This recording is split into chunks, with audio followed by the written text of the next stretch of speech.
Estimado catedrático y compañeros, tengan cada uno de ustedes muy buenas noches. Nosotros somos el grupo número 2 del curso de Normas Internacionales de Información Financiera 2 y en esta ocasión vamos a dar a conocer la Norma Internacional de Información Financiera 13, medición del valor razonable. El objetivo de la NIF 13 es definir el valor razonable, asimismo establecer una sola NIF para un marco de medición del valor razonable. También requerir información a revelar sobre las mediciones del valor razonable. Dentro de los objetivos también tenemos párrafos que nos dan una información más explicativa, como lo es que no se exigen mediciones del valor razonable además de las ya exigidas por las NIF. Asimismo, el valor razonable es una medición basada en el mercado, no una medición específica de la entidad, y la definición de valor razonable se centra en los activos y pasivos de la entidad. El alcance de la NIF 13 se aplicará cuando otra NIF requiera o permita mediciones a valor razonable. Esta NIF no debe de aplicarse a los elementos siguientes: transacciones con pagos basados en acciones, transacciones de arrendamientos y transacciones que tengan alguna similitud con el valor razonable. Esta norma no se requiere para los siguientes elementos: activos de plan medidos al valor razonable, inversiones en un plan por beneficios por retiro, activos para los que el importe recuperable es el valor razonable. Medición. Entre la medición encontramos la definición del valor razonable. Y el valor razonable es el precio que se puede pagar al vender un activo o al transferir un pasivo, donde tendremos un lugar entre participantes, ya sea un comprador o un vendedor en el mercado, en una fecha donde se medirán las condiciones del mercado presente. Activo o pasivo. La medición del valor razonable es para el activo o un pasivo en concreto, pues al medirse el valor razonable por una entidad tendrán que evaluarse las características, porque se va a fijar un tiempo, un precio en el cual ellos tendrán que ver las condiciones y localidades del activo, las restricciones si las hubiere sobre el uso que se le dará. Pues el efecto de la medición surge en relación a estas características, pues la diferencia depende de la forma en que estas características tendrán la participación en el mercado, pues el activo o el pasivo se medirá por el valor razonable sobre el cual este se considere de forma independiente, por ejemplo, un instrumento financiero o un activo financiero, un grupo de activos o un grupo de pasivos, pues estos son considerados de forma independiente. La transacción. Esta se da entre un comprador o un vendedor a la fecha de la adquisición o venta de un producto, siempre y cuando las dos partes estén de acuerdo. Pues la medición del valor razonable se dará cuando la venta del activo o la transacción del pasivo tiene lugar en un mercado principal del activo o pasivo, o en la ausencia del mercado principal en un mercado más ventajoso para el activo o pasivo que queremos transferir. Participantes del mercado. Una entidad deberá de medir el valor razonable de un activo o de un pasivo utilizando los supuestos de que los participantes del mercado utilizarían para fijar el precio de este activo o pasivo. Todo esto suponiendo que estos participantes del mercado actúen bajo el mejor interés económico para cada uno. Para desarrollar estos supuestos, la entidad no especifica identificar a los participantes del mercado específico. Es más importante para la entidad identificar las características que distinguen generalmente a los participantes del mercado, considerando distintos factores específicos o los siguientes elementos, como lo serían el activo pasivo, el mercado principal o de mayor ventaja para el activo pasivo, y que los participantes del mercado con los que la entidad realizará la transacción en este mismo mercado. El precio. El valor razonable es el precio que se recibirá por la venta de un activo o que se pagaría por la transferencia de un pasivo en una transacción ordenada. Para esto, pues el precio del mercado principal o más ventajoso utilizado para medir el valor razonable de este activo de pasivo no se deberá de ajustar por los costos de transacción. Esto porque los costos de transacción se contabilizarán de acuerdo con otras NIF y que también existen costos de transacción que no incluyen los costos de transporte. Aplicación del valor razonable a activos no financieros.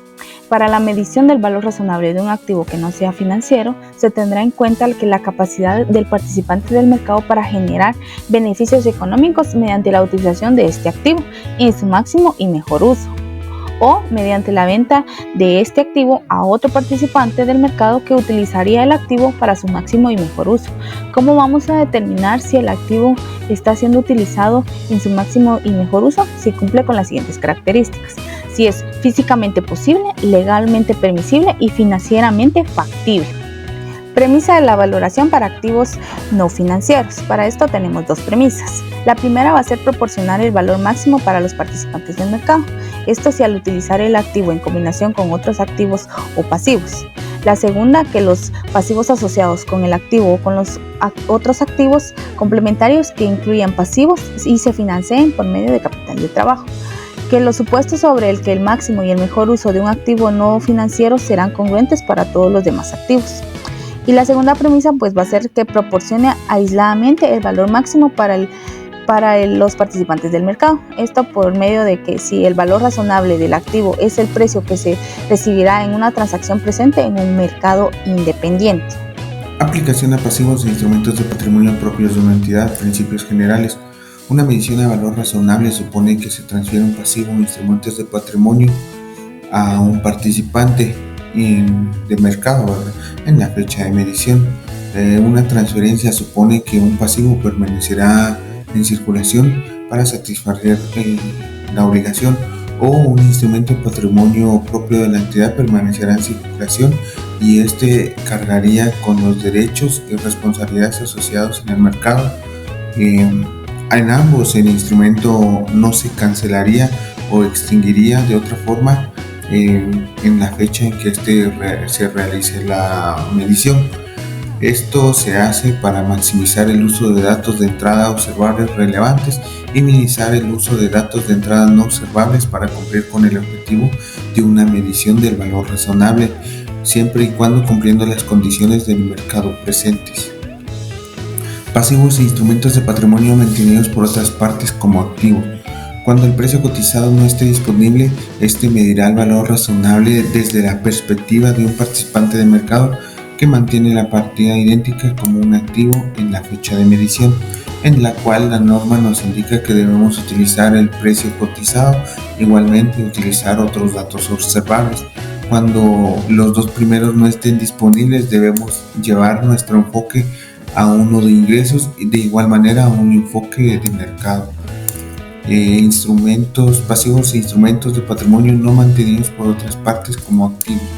Esto cuando no esté disponible el precio cotizado, se deberá utilizar la técnica de valoración desde la perspectiva de un participante de mercado, en la que tenemos que tener la salida de efectivo futuras e el importe que un participante de mercado recibiría. Riesgo de incumplimiento. Al medir el valor razonable de un pasivo, la entidad tendrá en cuenta el efecto de su riesgo crediticio y otros factores que puedan influir en la probabilidad de que la obligación se satisfaga o no. Este efecto puede diferir según el pasivo, como si se tratara de una obligación de entregar efectivo o una obligación de entregar bienes o servicios. También se consideran las condiciones de las mejoras crediticias relacionadas con el pasivo si las hubiera. Exposición al riesgo de mercado. A la excepción del párrafo 48, nos indica que se busca un precio que refleje de manera adecuada la exposición de la entidad a riesgos específicos. Al utilizar esa excepción, la entidad debe asegurar de que los riesgos de mercado a los que está expuesto sean sustancialmente los mismos dentro de ese grupo de activos y pasivos financieros. La duración de la exposición de la entidad a un riesgo de mercado particular deriva de los activos y pasivos financieros, también debe ser sustancialmente las mismas. exposición al riesgo de crédito de una contraparte particular. Cuando se utiliza la excepción del párrafo 48 de esta NIF para medir el valor razonable, la entidad incluirá el efecto de la exposición neta de la entidad al riesgo de crédito de esa contraparte o la exposición neta de la contraparte al riesgo de crédito de la entidad. Esto se aplica cuando los participantes de mercado consideran los acuerdos existentes que mitigan la exposición de riesgo de crédito en el caso de incumplimiento. Valor razonable en el reconocimiento inicial. Es necesario determinar si el valor razonable es igual al precio de la transacción. Por ende, el precio de la transacción es el precio pagado por adquirir el activo recibido o por asumir el pasivo. Ejemplo, precio de transacción, precio pagado es igual a adquirir activo. Precio recibido, tenemos acá asumir un pasivo.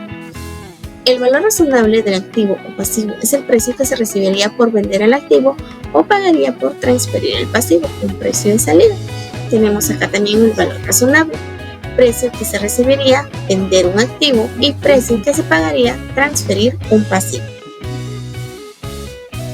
Las técnicas de valoración miden el valor razonable maximizando el uso de las variables observables y minimizando el uso de las variables no observables. Un enfoque de mercado utiliza los precios y otra información relevante de las transacciones de mercado que implican activos y pasivos idénticos o comparables. Un enfoque del costo es una técnica de valoración que refleja el importe que se requeriría en el momento presente para sustituir la capacidad de servicio de un activo. En un enfoque del ingreso, la valoración que convierte los importes futuros en un importe presente único, la medición del valor razonable se determina sobre la base del valor indicado por las expectativas de mercado presentes sobre importes futuros. Jerarquía de valor razonable. Estas tres categorías son importantes para la comprensión del valor razonable. En este caso, tenemos lo que es el nivel 1, nivel 2 y nivel 3. En el nivel 1 tenemos mercado activo, principales y es más ventajoso. Asimismo, el nivel 1 es observable. Tenemos lo que son precios cotizados sin ajustar en mercados activos para activos o pasivos. También la identificación de los precios en un mercado activo es un alto nivel de negociación y de acceso público. Se dice que el precio cotizado de un mercado activo lo que proporciona es una información más fiable para el valor razonable. Tenemos lo que es el nivel 2, mercados no activos. Son precios cotizados en mercados activos, distintos al nivel 1.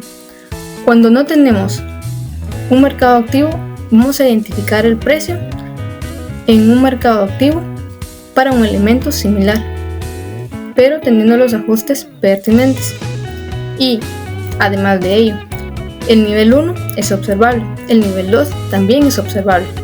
El nivel 3 ya cambia porque acá no es observable y se dice que son datos no observables para el activo y el pasivo, en el cual crea incertidumbre y también, como no hay datos, se deben hacer proyecciones.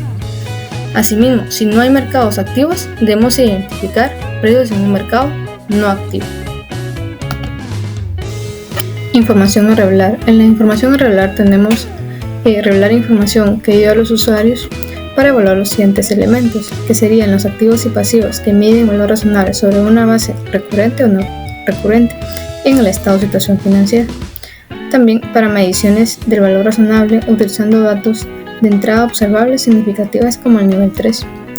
Tenemos lo que es para cumplir el objetivo del párrafo 91, tenemos los siguientes elementos, que serían el nivel de detalle necesario para satisfacer los requerimientos de información a revelar, cuánto énfasis poner en cada uno de los distintos requerimientos y cuánta acumulación o desglose a realizar.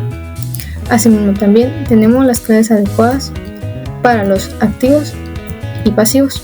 En este caso tenemos dos elementos importantes que son la naturaleza, las características, el riesgo del activo y pasivo